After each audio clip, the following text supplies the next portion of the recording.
Hey there, and welcome to the Underwater 2020 movie review. And I'm going to start this off here with the director. It is William Eubank. He's done movies such as The Signal with Lawrence Fishburne, Crave with Ron Perlman, and House of the Rising Sun with Dave Bautista and Danny Trejo. The actors in this film are Kristen Stewart from The Runaways, American Ultra, and of course those crappy sparkling vampire franchise movies there. T.J. Miller from Deadpool 1 and 2 and Silicon Valley fame and many other movies. The music score, it was hard to hear at times over the sound effects, I found. But other than that, it wasn't too bad. What it's about, it's basically about giant creatures in the water deep in the ocean type thing, and has a nice creep factor to it. But it's the movie starts off with news clippings about drilling down in the ocean. In the clippings, they show facilities, the facility that they work in. They also show rumors of strange sightings at the drill site. Also, it gets dismissed by the company, and they show more details of the facilities.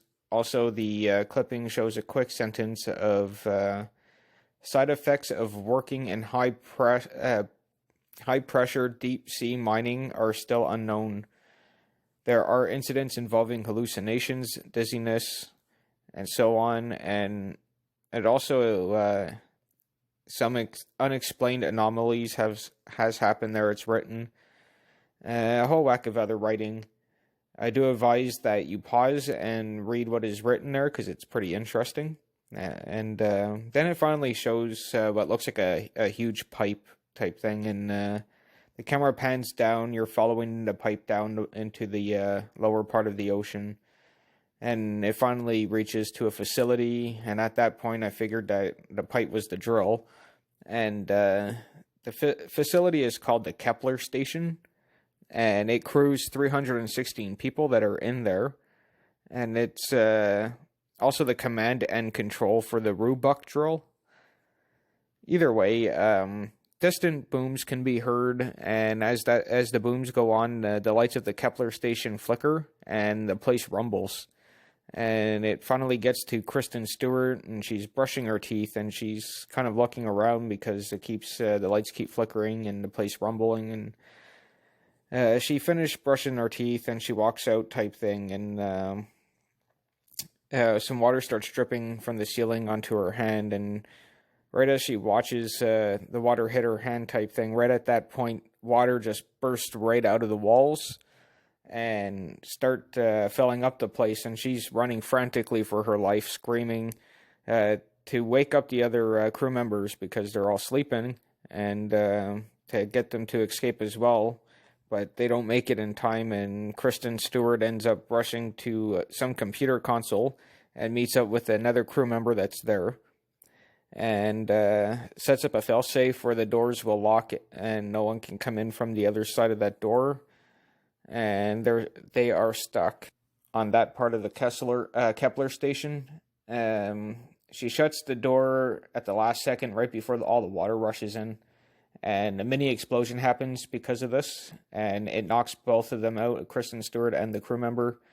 They do wake up at the same time type thing, which is a little weird, and either way, she rushes over to a radio to try to communicate with someone, but there's no answer. So they end up rushing over to the escape pods, and they have to crawl through all kinds of rubble. As they're crawling through the rubble, they hear T.J. Miller calling for help. They help him from underneath some rubble, and they all continue to the escape pods. And as they crawl through even more rubble, they're passing by dead crew members that are all crushed and stuff. It's pretty cool. Finally, they get out of all that rubble, and they meet up with the captain of the rig. They all talk for a bit, and they find out there are other crew members that are still alive, and they talk for a bit, and then they all come up with a plan to get out of there, to escape.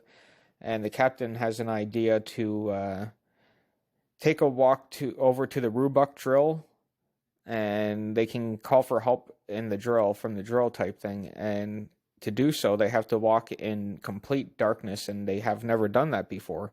So they're all a little iffy about it, but they agree. And oh boy, what they have to go through in that. And some things that are lurking in the darkness, waiting and watching just for them to pass by them.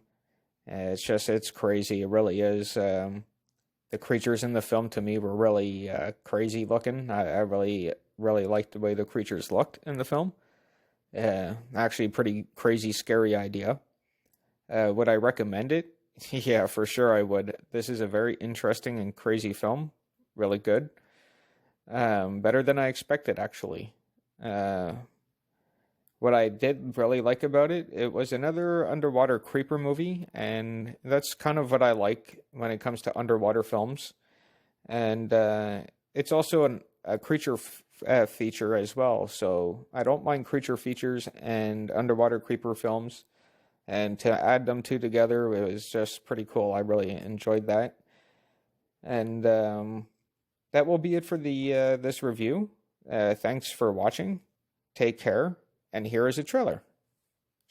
Months at a time, you lose all sense of day and night. And some things are just out of your control.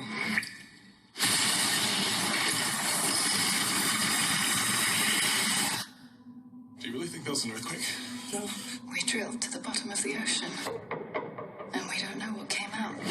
What was that? It's really tough.